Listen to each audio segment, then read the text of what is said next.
اے لوگو علم والوں سے پوچھو اگر تمہیں علم نہ ہو۔ الحمدللہ رب العالمین والصلاة والسلام علی سید المرسلین، اما بعد فاعوذ باللہ من الشیطان الرجیم، بسم اللہ الرحمن الرحیم۔ الصلاة والسلام علیک یا رسول اللہ وعلی آلک واصحابک یا حبیب اللہ، الصلاة والسلام علیک یا نبی اللہ وعلی آلک واصحابک یا نور اللہ۔ میرے پیارے محترم اسلامی بھائیوں اور مدنی چینل کے ناظرین، الحمدللہ عز و جل ایک بار پھر ہم مدنی چینل کے سلسلے دارالافتاء اہل سنت میں حاضر ہیں، اور آج بھی ہمارے سلسلے کا موضوع وہی ہے، پیری مریدی کے احکام۔ اسی ٹاپک کو لے کر انشاءاللہ آج ایک بار پھر ہم حاضر ہوئے ہیں۔ آج بھی ہمارا موضوع ہے پیری مریدی کے احکام۔ اسی سلسلے کو آگے بڑھائیں گے۔ پچھلے سلسلے میں بہت ساری بیسک معلومات، جو بنیادی معلومات تھی، اس پر ڈسکشن، اس پر کلام ہو چکا تھا۔ اس کے سوالات بھی آئے تھے کہ پیر کیوں بنانا چاہیے، قرآن و حدیث سے پیری مریدی کے کیا احکام ہیں، اور پیر بنانے کی کیا شرائط ہیں، پیر کے اندر کیا شرائط دیکھنے چاہیے، اس پر گفتگو اور اس پر الحمدللہ سوال و جواب کی صورت رہی تھی۔ اس سے پہلے کہ جو سوالات ہمارے پاس موجود ہیں اس کا سلسلہ شروع کریں، اپنے سلسلے کے فارمیٹ کے مطابق، طریقے کے مطابق ہم درود پاک کی ایک بڑی پیاری فضیلت سنتے ہیں۔ حضور اکرم نور مجسم شاہ بنی آدم رسول محتشم صلی اللہ تعالی علیہ وسلم کا فرمان رحمت نشان ہے، جس نے کتاب میں مجھ پر درود پاک لکھا تو جب تک میرا نام اس میں رہے گا فرشتے اس کے لیے استغفار یعنی دعائے مغفرت کرتے رہیں گے۔ سبحان اللہ، کتنی پیاری فضیلت ہے۔ خاص طور پہ اسٹوڈنٹس ہوں یا وہ لوگ جو بکس وغیرہ سے ان کا تعلق رہتا ہو، تو کتاب میں اگر اچھے انداز سے درود پاک اچھی اچھی نیتوں کے ساتھ لکھ دیا جائے، جب تک درود پاک لکھا رہے گا فرشتے دعائے مغفرت کرتے رہیں گے، دنیا بھر میں جہاں کہیں ہوں۔ آئیے اپنے آقا و مولا صلی اللہ تعالی علیہ وسلم کی بارگاہ میں درود پاک کا نذرانہ پیش کرتے ہیں۔ مل کر درود پاک پڑھیے، صلو علی الحبیب صلی اللہ تعالی علی محمد صلی اللہ علیہ وسلم۔ حضور پچھلے ہفتے الحمدللہ پیری مریدی کے حوالے سے ہم نے کافی گفتگو کی، کافی سوالات کے جوابات آپ سے حاصل کیے تھے، اور بیسک معلومات مجھے ایسا محسوس ہوتا ہے جس میں ہم ڈسکشن کر چکے تھے۔ ایک اور بات ہماری وضاحت فرمائیے اور اس بارے میں ڈیفائن کیجیے کہ شریعت اور طریقت، کیا یہ دونوں علیحدہ علیحدہ چیزیں؟ دیر از اینی ڈفرنس بٹوین شریعت اینڈ طریقت؟ اس بارے میں کچھ رہنمائی فرمائیے۔ الحمدللہ رب العالمین والصلاة والسلام علی سید المرسلین، اما بعد فاعوذ باللہ من الشیطان الرجیم، بسم اللہ الرحمن الرحیم۔ شریعت اور طریقت میں کیا فرق ہے؟ یہ مسئلہ جو ہے تصوف کے سلسلے میں اولیاء کرام کے حوالے سے اس کے اوپر بہت سارا کلام کیا جاتا ہے، اور اکابر اولیاء کرام نے اس کے اوپر تحریر بھی فرمایا، بیان بھی فرمایا۔ امام اہل سنت مجدد دین و ملت مولانا شاہ امام احمد رضا خان علیہ رحمت الرحمٰ سے اسی بارے میں فتاوی رضویہ شریف کے اندر ایک سوال ہوا۔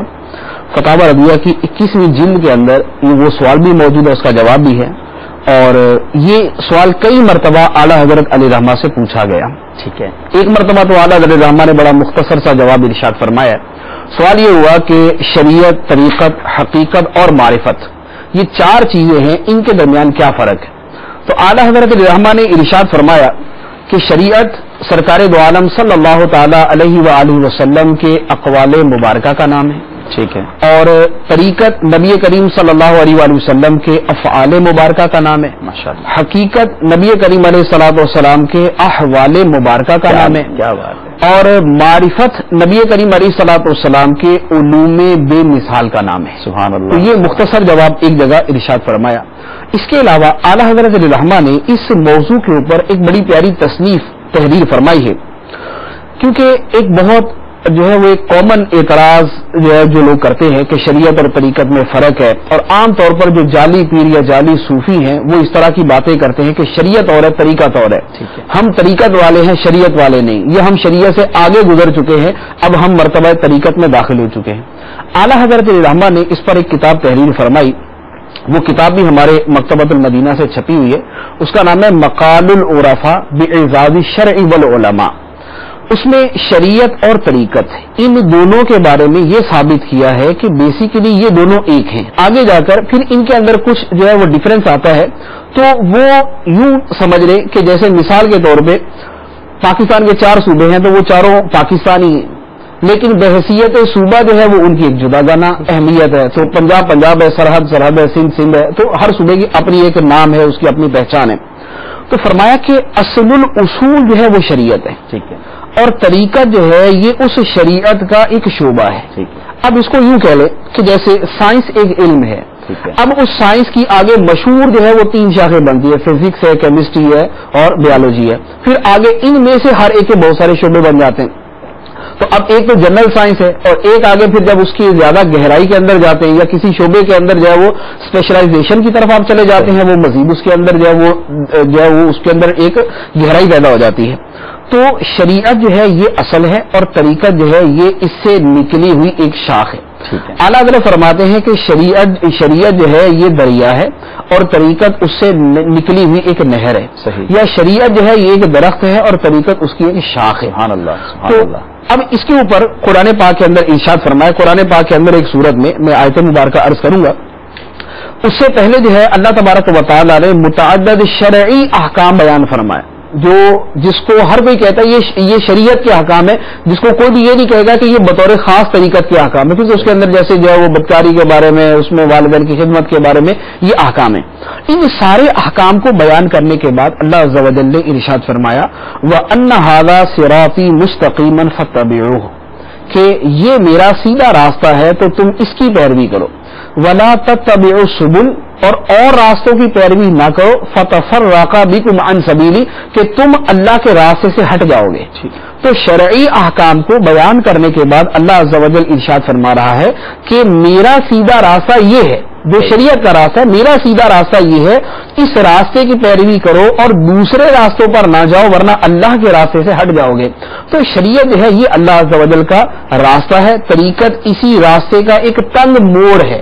صحیح. کہ طریقہ جو ہے وہ چونکہ اس کے اندر بہت زیادہ پیچیدگی ہے تو ہے وہ اسی کا حصہ، لیکن وہ ایک پیچیدہ شعبہ ہے، اور اصل جو ہے وہ شریعت ہے. تو شریعت و طریقت کے اندر فرق کرنا اس معنی میں کہ طریقہ جو ہے وہ شریعت سے جدا گانا کوئی چیز ہے، یہ بعض صورتوں میں تو جہالت ہے، بعض صورتوں میں گمراہی ہے، اور بعض صورتوں میں کفر تک پہنچا دیتی ہے.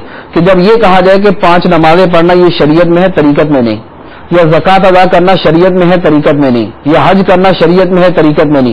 تو اگر اس طرح کا ڈفرنس بیان کیا تو پھر تو یہ سیدھا سیدھا ضروریات دین کا انکار ہے اور اسلام کے بنیادی ارکان کا انکار ہے. تو یہ صورت تو کفر تک پہنچ جائے گی.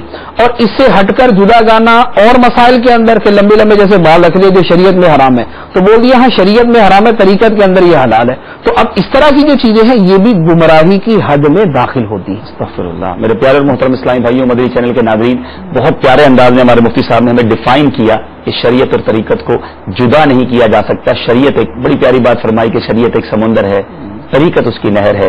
اگر شریعت کو ایک درخت مانا جائے تو طریقت اس کی شاخ ہے، اور واقعی یہ دونوں چیزیں مرج ہو کر ہی برکتیں اور رحمتیں حاصل کی جا سکتی ہیں. آئیے، کالز کا سلسلہ شروع ہو چکا ہے. سوالات تو میرے پاس بھی کافی تھے، مگر ہمارا آپ سے یہ وعدہ ہے کہ آپ کالز کرتے ہیں، ممکن ہوتا ہے تو ہم آپ کی کالز اپنے سلسلے میں شامل کرتے ہیں. آئیے دیکھتے ہیں کہ ہمیں پہلی کال میں سائل ہم سے کیا پوچھنا چاہتے ہیں. صلو علی الحبیب صلی اللہ تعالی علی محمد صلی اللہ علیہ وسلم. سر میرا نام ہے انور عادل سہروردی، ٹنڈو اعظم سے. میرا سوال یہ ہے کہ پیر کا مرید پہ کتنا حق ہوتا ہے اور مرید کا پیر پہ کتنا حق ہوتا ہے، اور کیا مرید اپنی جو پریشانی ہے اپنے پیر سے شیئر کر سکتا ہے؟ سبحان اللہ، سبحان اللہ. انور بھائی ٹنڈو آدم سے آپ نے کال کیا، مرحبا کہتے ہیں اپنے سلسلے میں. جو حضور حقوق دونوں کے بیان ہو جائیں، اور پھر کیا اپنی پریشانی کو شیئر کیا جا سکتا ہے، اس بارے میں کچھ ارشاد فرمائیں. پیر کے مرید پر اور مرید کے پیر پر کیا حقوق ہے؟ اصل تو سوال جو ہے وہ پیر کے مرید پر حقوق کے حوالے سے ہوتا ہے کہ مرید کو اپنے پیر کے ساتھ کیسا رویہ اختیار کرنا چاہیے.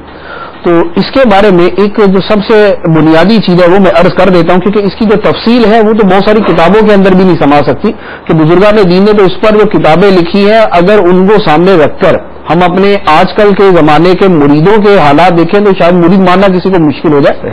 تو اس میں یہ بات ہے کہ پیر جو ہے وہ سرکار دو عالم صلی اللہ تعالی علیہ وآلہ وسلم کا نائب ہے، اور نائب کے بہت سارے وہ حقوق ہوتے ہیں جو اصل کے حقوق ہوتے ہیں. سرکار دو عالم صلی اللہ تعالیٰ علیہ وآلہ وسلم کی بہت ساری تو خصوصیات ہیں، وہ تو سرکار صلاۃ والسلام کے ساتھ خاص ہے، وہ کسی دوسرے کو نہیں دی جا سکتی. لیکن اس سے جدا گانا پیر کے جو حقوق ہیں وہ بکثرت وہی ہیں جو قرآن حدیث کے اندر یا بزرگان دین نے سرکار دو عالم صلی اللہ علیہ وسلم کے حوالے سے بیان فرمائے.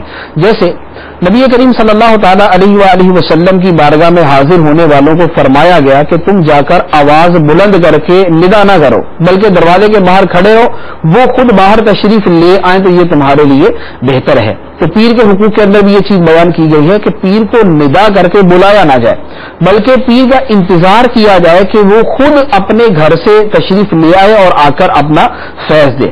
تو اس میں جو بنیادی چیز سمجھ لیں وہ یہ ہے, ایک تو یہ ہے کہ پیر کی دل و جان سے تعظیم کی جائے. صحیح. دوسرے نمبر پہ اسے ہر طرح کی ایذا سے بچایا جائے. یعنی تعظیم کا یہ مطلب نہیں ہے کہ پیر کو اتنی تکلیف پہنچا دی جائے تعظیم کے نام پہ کہ پیر کا جینا دوبر ہو جائے. جس طرح یہ بھی بہت سارا ہوتا ہے کہ بعض اوقات تعظیم کا ایسا طریقہ اختیار کر لیا جاتا ہے جو اس معظم کے مزاج کے خلاف ہوتا ہے. مثال کے طور پہ اگر معظم کو پیر کو یہ پسند نہیں ہے کہ اس کے آنے پہ کھڑا ہو کوئی, اس کو سختی سے منع کرتا ہے, تو اب پیر یہاں پر الامر فوق الادب, اب مرید یہاں پر جو ہے وہ حکم کے اوپر عمل کرے. اسی طرح اور بھی بہت ساری چیزوں کے اندر دیکھ سکتے ہیں. تو پہلے نمبر پر تو یہ ہے کہ پیر کی تعظیم کی جائے دل و جان سے. دوسرے نمبر پر یہ ہے کہ اس کی کامل اتباع کی جائے, کامل اطاعت کی جائے. تیسرے نمبر پہ اسے ایذا سے بچایا جائے. چوتھے نمبر پر اس کے جملہ حقوق کا تحفظ کیا جائے. جیسے اس کے اوپر اگر کوئی اعتراض کرتا ہے تو یہ اس کا دفاع کرنے والا ہو, اس کی طرف سے جواب دینے والا ہو, اور اس کی ہر بات کی حد تر امکان جہاں تک شریعت اجازت دیتی ہو اسے اچھے محمل پر معمول کرتا ہو. پھر پیر سے نسبت رکھنے والی ہر شے کا ادب کرتا ہو. پیر کے جو ہے وہ گھر والوں کا ادب, اس کی اولاد کا ادب, اس کے تکیے کا, اس کے بستر کا, اس کی مسرت کا, اس کی جو ہے وہ بیٹھنے کی جگہ کا, اس سے نسبت رکھنے والی چیزوں کا, اس کے لباس کا, اس کے بالوں کا, اس کی ایک ایک چیز کا جو ہے وہ ادب کرنا, یہ مرید کے جو ہے وہ فرائض کے اندر داخل ہے. اعلیٰ حضرت نے بھی ماشاءاللہ 16 حقوق بیان کیے. بالکل اسی طرح سے آپ نے اسی کو آلموسٹ خلاصہ آپ نے اسی کا بیان کیا. میرے ہاتھ میں اس وقت یہ سانپ نما جن مکتبۃ المدینہ سے رسالہ الحمدللہ شائع ہو چکا ہے, جو اسلام میں خاص طور پہ ٹنڈو آدم والے ان کے لیے بھی اور باقی تمام مریدین کے لیے ضروری ہے. ہمیں پتہ ہونا چاہیے کہ پیر کے حقوق کیا ہیں. یہ سانپ نما جن رسالہ مکتبۃ المدینہ پر بھی ہے, اس کو دعوت اسلامی کی ویب سائٹ سے بھی حاصل کیا جا سکتا ہے. جہاں اس میں غوث پاک کی کرامات ہیں وہاں اس میں پیج نمبر 25 پر یا غوث اعظم نگاہ کرم کے 16 حروف کی نسبت سے مرشد کے 16 حقوق ہیں. مفتی صاحب نے جو بیان فرما آلموسٹ یہ اسی کا خلاصہ ہے, اور یہ واقعی ہمیں پتا ہونا چاہیے. یہ پڑھیں تو پتا چلے گا. جیسے مفتی صاحب نے شروع میں کہا کہ اگر یہ حقوق سامنے ہو تو کسی کو مرید کہنا مشکل ہو جائے. یہ تو بہت مختصر سے ہے. اعلیٰ حضرت نے خود اسی کے اندر بیان فرمایا, جی شاید اس حوالے کے اندر شامل ہو فتاوی رضویہ شریف سے جہاں سے یہ ماخوذ ہے. جی جی اعلیٰ نے فرمایا کہ پیر کے حقوق لامتناہی ہیں. اللہ, اس طرح کے الفاظ ہیں کہ پیر کے حقوق لامتناہی ہیں اور ان کا بجا لانا امر دشوار بلکہ عادتاً جو ہے وہ ممکن نہیں ہے. لیکن یہ ہے کہ کچھ نہ کچھ جو ہے وہ بیان کیے جاتے ہیں, پھر اس کے بعد یہ بیان کیے گئے, اور یہ بھی ان میں سے شاید کچھ خلاصہ ہے. جی ماشاءاللہ ماشاءاللہ. اب وہ مرید پیر کے دوسرا یہ کہ پیر کے اوپر جو ہے مرید کے حوالے سے کیا ذمہ داری ہے. تو پیر کے اوپر جو ہے وہ بنیادی طور پہ صرف ایک ذمہ داری ہے کہ وہ اس مرید کی شریعت کی روشنی میں اصلاح کی کوشش کرے. پیر کے لیے سب سے بڑی چیز یہ ہے.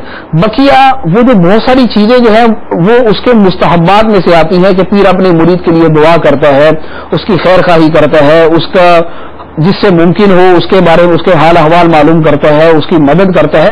تو یہ ساری چیزیں اس کے مستحبات میں سے. اور کشف و کرامت اس کے بارے میں پچھلی مرتبہ عرض کر چکے کہ اس کا پیری مریدی کے ساتھ کسی قسم کا کوئی تعلق نہیں ہے. تو زیادہ سے زیادہ جو ہے وہ یہ ہے کہ پیر اپنے مرید کی اصلاح کی کوشش کرے اور دل و جان سے اس کی خیر خواہی چاہے اور اس کا برا نہ چاہے. تو یہ اس کا بنیادی ہے. ماشاءاللہ. دوسرا ان کے سوال کا جز یہ تھا کہ کیا اپنی پریشانی پیر صاحب سے شیئر کر سکتے ہیں, ڈسکس کر سکتے ہیں؟ اس میں وہ زیادہ دار و مدار جو ہے وہ بعض اوقات جو ہے خود اس پیر کی اجازت کے اوپر ہی ہوتا ہے. اچھا. اور اس میں کوشش یہی کرنی چاہیے کہ پیر کے مزاج اور اس کی اجازت کے اوپر ہی مدار رکھا جائے. جیسے بعض کا اپنے پیر سے اتنا گہرا تعلق ہوتا ہے کہ اگر وہ اس سے اپنی پریشانی جو ہے وہ شیئر کرتے ہیں تو ایک تو ان کو بھی سہارا مل جاتا ہے, دوسرے پیر کو خوشی ہوتی ہے کہ مجھے اس نے بتایا. اور بعض اوقات ایسا ہوتا ہے کہ اگر آنے والا صرف یہی ایک کام ہی ہر مرتبہ لے کے آئے, یعنی اصلاح کی بات تو بھول کر بھی کبھی نہ پوچھے, جب آئے تو کاروبار میں نقصان ہے, جب آئے تو مجھے یہ مسئلہ ہے, جب آئے تو مجھے یہ مسئلہ ہے, تو صرف دنیا یا پریشانی بس یہی اس کا جو ہے وہ ڈسکس کا ایک موضوع بن جائے تو اس سے احتراز کرنا چاہیے. تو یہ اپنے پیر کے مزاج کو سمجھنا جو ہے یہ مرید کی ایک ذمہ داری ہے. ماشاءاللہ. امید ہے کہ ہمارے اسلامی بھائیوں کو بڑی اچھی رہنمائی اس حوالے سے ملی ہوگی. ایک اور کال کی طرف چلتے ہیں, دیکھتے ہیں کہاں سے سائل ہیں اور ہم سے کیا سوال کرنا چاہتے ہیں. صلو علی الحبیب صلی اللہ تعالی علی محمد صلی اللہ علیہ وسلم. مقصود چشتی السلام علیکم. یہ میرا سوال ہے کہ امیر اہل سنت نے ایک پروگرام میں فرمایا تھا کہ جو کوئی بیعت کرنا چاہتے ہیں تو وہ شامل ہو جائے, اور جو پہلے کسی اور جگہ بیعت ہے وہ بھی شامل ہو جائے, تو ان کے لیے بھی ہماری دعائیں شامل ہو جائیں. تو میں اس سے میرا سوال یہ ہے کہ اس کی کیا حیثیت ہے. بہت شکریہ. یو کے سے کال ہے. ماشاءاللہ, مرحبا کہتے ہیں. اپنے سلسلے میں آپ نے کال کی, اسی طرح کا ملتا ہوا ایک سوال ہے. بہرحال اس سوال سے تو ہٹ کر ہے, یہ تو غالباً طالب ہونے کے حوالے سے ہی ہوگا, لیکن طالب اور مرید میں کیا فرق ہے یہ ڈیفائن کر دیجیے. اور یہ بھی بتائیے کہ سوال میرے پاس موجود ہے اسلامی بھائی کا کہ بندہ اگر ایک پیر کا مرید ہے تو کیا وہ کسی اور پیر سے بھی مرید ہو سکتا ہے؟ اس بارے میں ارشاد فرمائیں. مرید اور طالب میں کیا فرق ہے؟ مرید اصل میں حقیقت مرید وہی ہوتا ہے جو باقاعدہ کسی کی بیعت کرتا ہے, جسے بیعت ارادت کہتے ہیں, کہ مرید بننے کے طور پر اس کی بیعت کرتا ہے. اور طالب بننا جو ہے, طالب بننا یہ ہوتا ہے کہ جب آدمی کسی اور کا مرید ہوتا ہے تو اب چونکہ اسے اجازت نہیں ہے کہ وہ اپنے پیر کی بیعت توڑے, لہذا اب اگر وہ کسی دوسرے سے فیض حاصل کرنا چاہتا ہے تو اس کا جو علماء روحانیین ہیں, جو اولیاء کرام ہیں, انہوں نے یہ طریقہ ارشاد فرمایا کہ وہ دوسرے کا طالب ہو جائے. تو یہ طالب ہونا اس معنی میں اس مرید ہونے سے مختلف ہوگا کہ مرید ہونا یہ باقاعدہ بیعت کرنا ہے جسے بیعت ارادت کہتے ہیں. ٹھیک ہے. اور طالب ہونا جو ہے یہ محض طلب فیض کے طور پر کسی سے بیعت کرنا ہے. ٹھیک ہے. یہ دونوں میں فرق.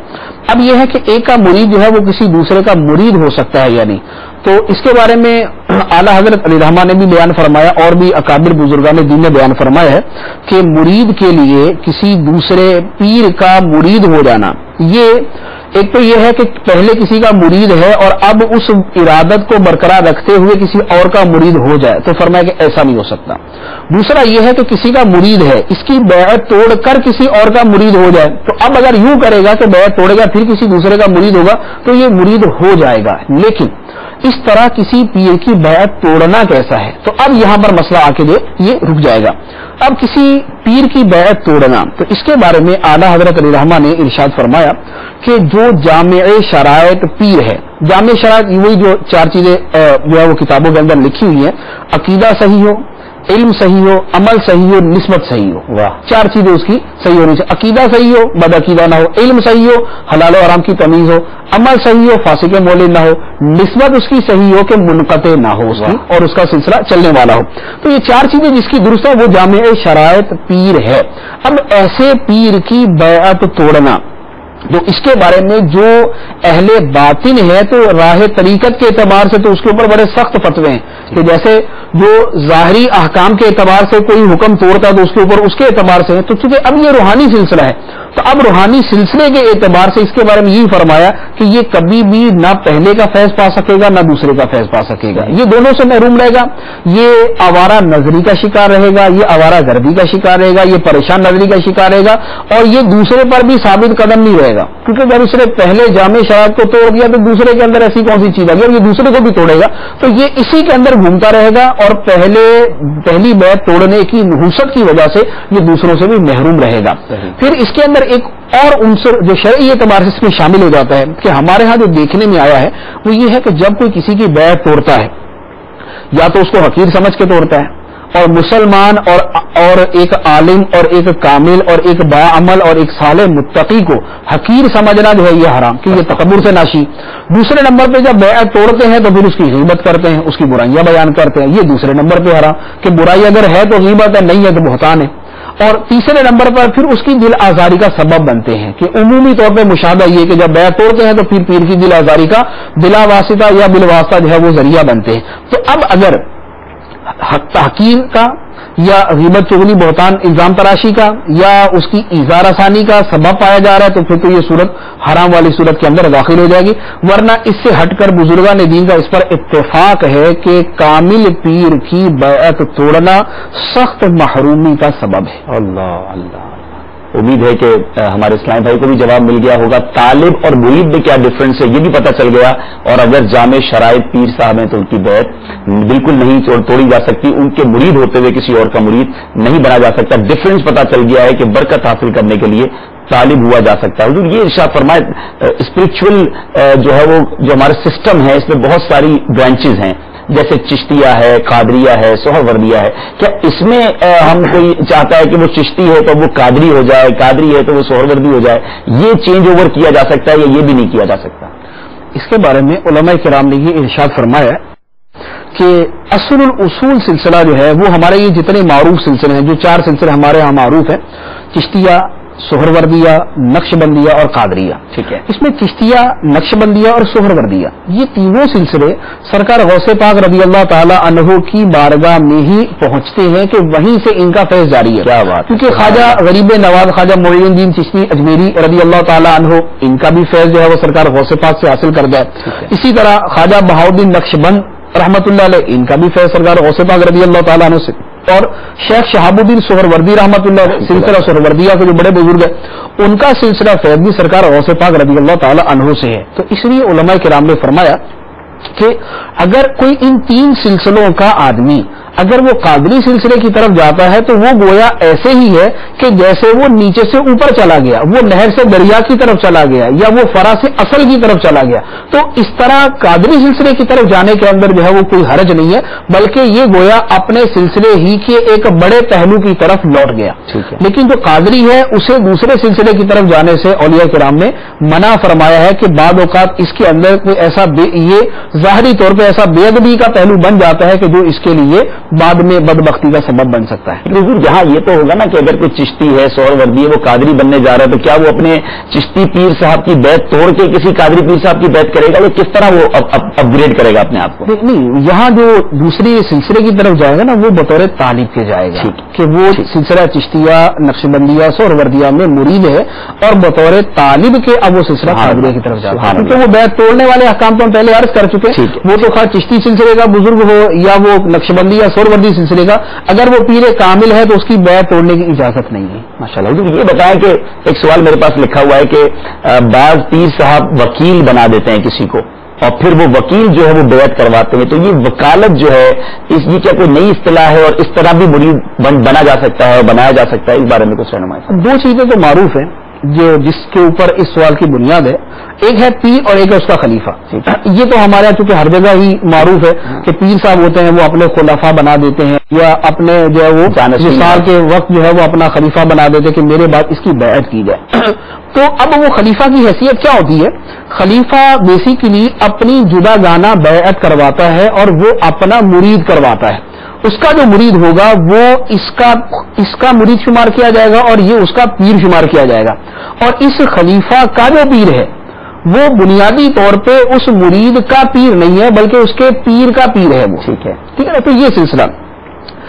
اب جو وکیل کی اصطلاح ہے تو وکیل کی اصطلاح اصل میں کوئی نئی اصطلاح نہیں ہے, یہ ہمارے معاشرے کے اندر تھوڑا سا جو ہے نا یہ وہ چھپ گئی ہے, ورنہ بزرگان دن سے یہ چلتی آ رہی ہے کہ پہلے جب خلفائے راشدین اور اس طرح کے جو حضرات تھے وہ بیعت لیا کرتے تھے تو وہ دوسرے شہروں میں جب اپنی بیعت کے لیے کسی کو روانہ کرتے تھے تو ان کو بطور وکیل کے روانہ کیا کرتے تھے. جیسے مثال کے طور پہ کوئی خلیفہ راشد اگر وہ دوسرے شہر کے اندر کسی کو بیعت لینے کے لیے روانہ کرے گا تو کیا اس کو اپنا خلیفہ بنا کے بھیجے گا؟ خلیفہ بنا کے بھیجے گا تو وہ تو بیعت بھی اس کی کر لیں گے. تو بیعت تو اس اصل آدمی کی کرنی ہے. اس کی ایک مثال میرے ذہن میں آ رہی ہے. امام حسین رضی اللہ تعالی عنہ نے جب حضرت مسلم بن عقیل رضی اللہ تعالی عنہما کو اہل کوفہ کی طرف بھیجا تھا تو انہیں اپنا وکیل بنا کر بھیجا تھا کہ اہل کوفہ جو ہے ان کے ہاتھ پر بیعت ہوں گے تو وہ میرے ہاتھ پر بیعت ہوں گے. تو حضرت مسلم بن عقیل رضی اللہ تعالی عنہما کے ہاتھ پر بیعت کرنا یہ امام حسین رضی اللہ تعالیٰ عنہ کے ہاتھ پر بیعت کرنا تھا. تو یہ وہ وکالت کی صورت ہے جو اس زمانے سے چلتی آ رہی. تو ہمارے یہاں چونکہ وہ صرف پیر اور اس کا خلیفہ یہ 2 اصطلاحات ہی خاص ہو گئی ہیں, اس لیے وہ تیسرے کی طرف توجہ باقی نہیں دی, ورنہ وکیل بنانے میں بہرحال حرج نہیں.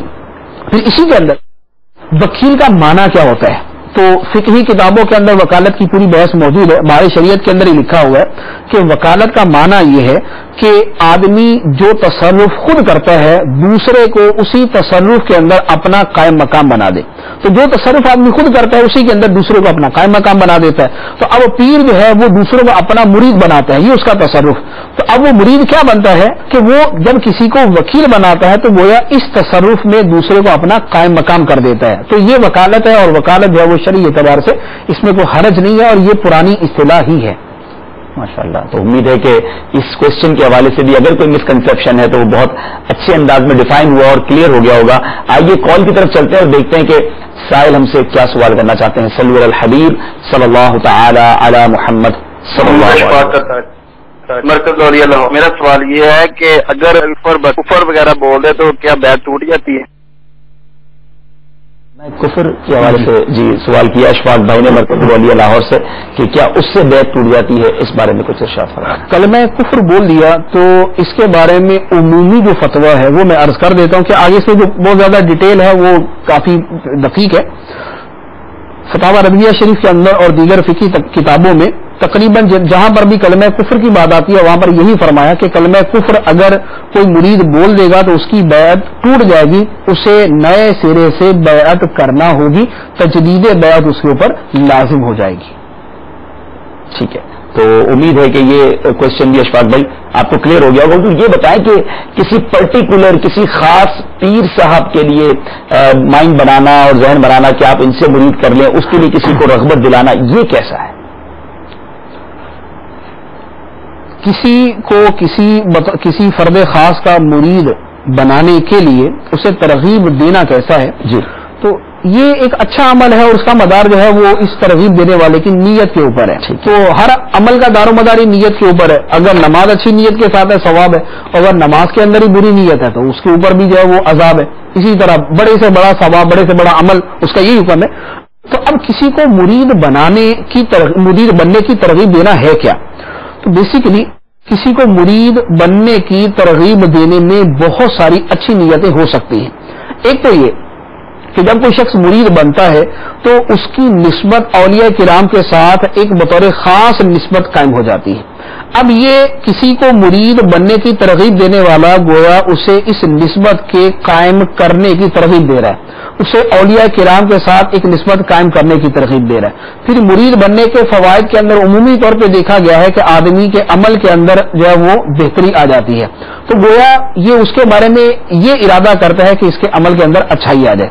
تیسرے نمبر پہ آدمی عام طور پہ جس کا مرید ہوتا ہے عقیدے کے اندر سختی کے ساتھ اس کی پیروی کرتا ہے. صحیح. اب ہم نے جس کو مرید بننے کی ترغیب دی گویا ہم نے اس کے عقیدے کی حفاظت کے لیے اپنی طرف سے ایک بڑی ممکنہ کوشش کی کہ ہم بعض اوقات ایسا ہوتا ہے کہ ہم تو ساری زندگی بھی کسی کو سمجھاتے رہے, اس کو وہ اثر نہیں ہوتا اور اس کو مرید بنا دیا. اب اس کو کچھ کہنے کی ضرورت ہی نہیں ہے, وہ صرف ایک ہی بات کے اوپر ڈٹا ہوا کہ میرے پیر صاحب کا عقیدہ یہ لہذا میرا عقیدہ یہ.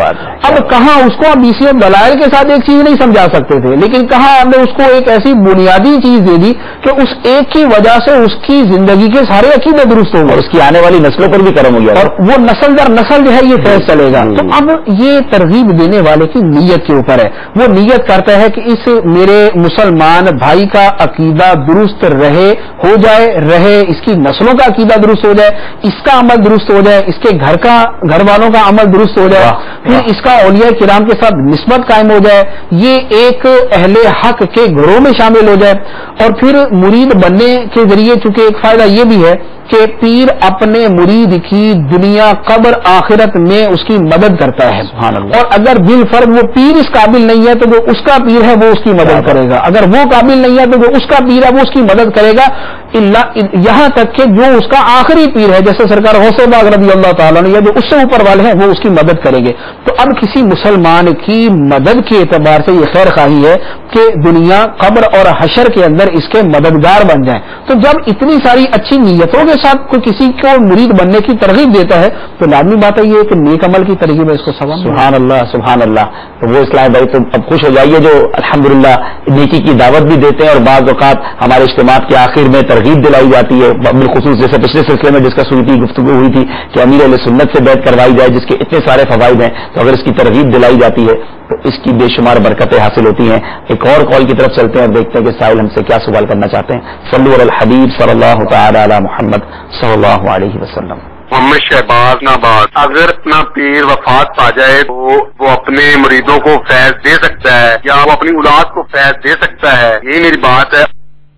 جی حضور، پیر دنیا سے پردہ فرمانے کے بعد مریدوں کو اور اپنی اولاد کو فیض دے سکتے ہیں کہ نہیں؟ اس بارے میں جو خود روحانی سلسلوں کے پیشوا ہیں ان میں اگر شاید کسی بھی بڑے سے بڑے بزرگ کے اگر اقوال، اس کے ملفوظات، ان کی تحریرات اگر پڑھ لی جائیں تو اس سے واضح ہو جائے گا. بطور خاص شیخ عبد الوہاب، امام عبد الوہاب شعرانی رحمۃ اللہ علیہ نے بکثرت کتب فن تصوف کے اوپر تصریح فرمائی ہے. انہوں نے اس کو بڑی وضاحت کے ساتھ کئی جگہ بیان فرمایا ہے کہ پیر اپنی وفات کے بعد بھی اپنے مرید کو فیض دیتا ہے، بلکہ اگر پیر زندہ ہے اور اس کا مرید فوت ہو چکا ہے تو پیر اپنے مرید کو اس کی قبر کے اندر بھی فیض دیتا ہے. تو پیر اور مرید کے درمیان جو فیض کا سلسلہ ہے یہ منقطع نہیں ہوتا. اس کی وجہ سیدھی سیدھی یہ ہے کہ پیر اور مرید کا جو آپس میں تعلق ہے وہ جسمانی نہیں ہے، ان کا آپس میں جو تعلق ہے وہ روحانی ہے. اور جو روحانی سلسلہ ہوتا ہے وہ موت کے ساتھ ختم نہیں ہو جاتا بلکہ مزید طاقتور ہو جاتا ہے. جو روحانی سلسلہ مزید طاقتور ہو جاتا ہے. اس کی مثال جیسے خود احادیث مبارکہ کے اندر موجود ہے کہ ہم ایک دوسرے کو اگر سلام کہیں گے، اگر آپ یہاں بیٹھے ہیں تو میں آپ کو سلام کروں گا، لیکن اگر آپ دوسرے کمرے کے اندر بیٹھے تو میں یہاں سے آپ کو سلام نہیں کروں گا. کیوں؟ اس لیے کہ مجھے پتا ہے آپ کی قوت سماعت یہ نہیں ہے. لیکن اگر ہم قبرستان جاتے ہیں تو ہمیں یہ سکھایا گیا ہے کہ آپ قبرستان والوں کو سلام کرو، السلام علیکم یا اہل القبور یغفر اللہ لنا ولکم وانتم صالحون ونحن بالاثر. اب یہ قبرستان میں داخل ہونے کی دعا ہے اور سارے قبرستان والوں کو یہ سلام کہا جاتا ہے. اور قبرستان یہاں سے لے کر ایک میل کے دائرے تک پھیلا ہوا ہے اور سارے مردے جو ہے وہ زیر زمین ہے، وہ قبر کے اندر ہیں. ہمارے اور ان کے درمیان ایک مٹی کی دیوار حائل ہے، وہ عالم برزخ کے اندر ہے، ہم عالم دنیا کے اندر ہیں. لیکن ہمیں یہاں کہا گیا کہ ہم ان کو سلام کریں. کیوں؟ اس لیے کہ اللہ عز و جل نے ان کی وفات کے ساتھ ان کی قوت سماعت میں اضافہ کر دیا. یہ جو روحانی طاقت ہوتی ہے اس کے اندر اضافہ ہو جاتا ہے. تو لہذا جب فوت ہونے کے بعد روحانی سلسلہ منقطع نہیں ہوتا بلکہ روحانیات بڑھ جاتی ہے. تب ایک حدیث مبارک میں اعلیٰ حضرت نے اس کو نقل فرمایا کہ مومن جب تک دنیا میں ہے تب تک اس کی روح قید ہے اور جب وہ فوت ہو جاتا ہے تو اس کی روح آزاد ہو جاتی ہے. پہلے وہ پنجرے میں ہے، بعد میں وہ آزاد ہو جاتی ہے. تو روح کی قوت فوت ہونے کے ساتھ بڑھ جاتی ہے. لہذا اگر کوئی پیر فوت ہو چکا ہے تو اس کے بعد بھی اس کے فیض کا سلسلہ منقطع نہیں ہوتا بلکہ اس میں مزید قوت اور مزید طاقت آ جاتی ہے. سبحان اللہ، سبحان اللہ. اللہ تبارک و تعالی ہمیں اپنے پیر و مرشد کے فیوز و برکات سے متمتع فرمائے، خوب ان کی برکتیں عطا فرمائے، بزرگان دین کی برکتیں اور اولیاء کرام کی برکتیں نصیب فرمائے. ایک اور قول کی طرف چلتے ہیں، دیکھتے ہیں کہ سائل ہم سے کیا سوال کرنا چاہتے ہیں. صلو علی الحبیب صلی اللہ تعالی علی محمد صلی اللہ علیہ وسلم. نام خانپور سے کہ اگر ہم کسی کو بھی پیر مان سکتے ہیں، ایک انسان وہ کہتا ہے کہ مجھے پیر مانو، تقریباً وہ کام کرتے ہیں، اس کو پیر ماننا چاہیے کہ نہیں؟ کسی کو بھی پیر مان سکتے ہیں. اگر کوئی کہتا ہے مجھے پیر مانو تو پیر مان سکتے ہیں کہ نہیں؟ خانپور سے کالج. جی حضور، دو چیزیں ہیں. ایک تو پیر ماننے کا یہ مطلب ہے کہ اس کا مرید ہو جائے. کوئی کہتا ہے کہ میں پیر ہوں میرے مرید ہو جاؤ، تو اب یہاں تو پیر کی شرائط ہم دیکھیں گے، اس کے مطابق اگر کسی کا دل کرتا ہے تو اس کا مرید ہو جائے گا ورنہ نہیں ہوگا. اور دوسرا ہے کہ ایک آدمی یہ کہتا ہے کہ میں پیر ہوں، مراد یہ کہ میرے اندر پیر ہونے کی اہلیت ہے، لہٰذا مجھے اس حیثیت سے پیر مان لیا جائے. تو بظاہر جو پیر ہوتا ہے نا وہ تو خیر ایسے دعوے نہیں کرتا کہ میں پیر ہوں اور مجھے پیر مانا جائے، میرے اندر یہ اوصاف و کمالات پائے جاتے ہیں، بلکہ پیر تو عام طور پہ عاجزی ہی کرے گا. بوقت ضرورت وہ کئی چیزوں کا اظہار کر بھی سکتا ہے، بلکہ اس کے بارے میں بھی کافی تفصیل ہے، میں کوشش کروں گا کہ وہ عرض کروں. لیکن عمومی طور پہ بہرحال پیر جو ہے وہ اپنے بارے میں یہ دعوے اس طرح نہیں کرتا، کیونکہ پیر ہے تو وہ دکاندار تھوڑی ہے کہ وہ اپنا سودا بیچ رہا ہے، لوگوں کو کہہ رہا ہے کہ زیادہ سے زیادہ مجھ سے سودا خریدو. تو صحیح ہے، سمجھ آنے والی بات ہے. امید ہے کہ ہمارے اسلام کو جواب مل گیا. حضور یہاں ایک بڑا ٹپیکل کوشچن ہے اور اس کے بارے میں کچھ ذرا ارشاد فرمائیں کہ عورت کے لیے حکم ہے کہ اپنے خاوند کا حکم مانے، مرد کے لیے بھی حکم ہے کہ اپنے مرد اور سبھی کے لیے بچوں کے لیے حکم ہے اپنے والدین کا حکم مانے. اگر والدین کہتے ہیں بیعت نہیں کرنی ہے، اب بچے نے بیعت کر لی، بالغ ہے، تو کیا ماں باپ کی نافرمانی ہو گئی؟ اسی طرح اگر عورت نے بیعت کر لی، خاوند سے اجازت نہیں لی ہے، خاوند کی بات اس نے نہیں مانی، تو یہاں وہ نافرمانی والا پہلو نہیں آئے گا یا وہ مرید بن سکتے ہیں والدین اور خاوند کی اجازت کے بغیر؟ دیکھیے اس میں جو بنیادی حکم ہے وہ میں عرض کر دیتا ہوں، آگے تفصیل میں کافی سارے جزیات آ جائیں گے. کہ مرید بننے کے لیے اولیاء کرام نے لکھا ہے کہ بیوی کے لیے اپنے شوہر سے اجازت لینا ضروری نہیں.